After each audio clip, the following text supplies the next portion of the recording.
निसर्ग हा मानवाचा अर्थात बालकाचा मित्र आहे. बालकाला मोती, मणी, पाऊस, पाखरू व खेळ यासारख्या गोष्टी त्यांना नेहमी आकर्षित करीत असतात.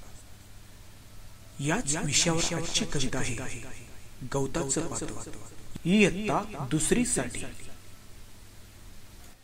गवताचं पात वाऱ्यावर डोलत, डोलताना म्हणत खेळायला चला.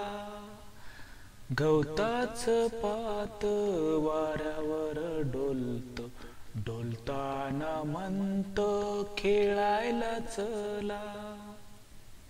झऱ्यातलं पाणी खळा खळा हसत, हसताना म्हणत पळायला चला.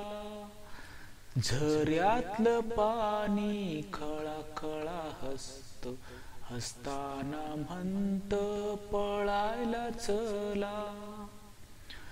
निळ निळ पाखरू आंब्यावर गात, गाताना म्हणत नाचायला चला.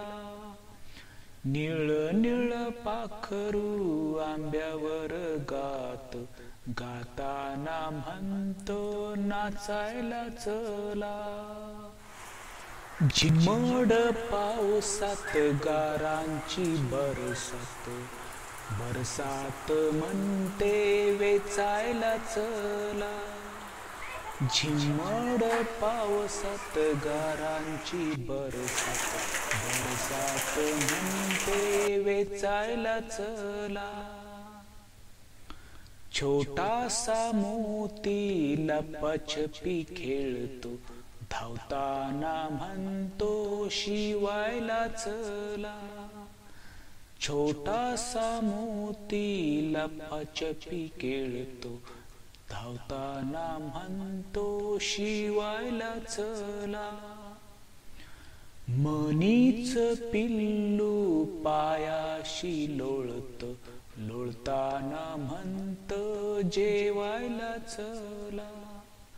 मणीच पिल्लू पायाशी लोळत, लोळताना म्हणतो जेवायला चला.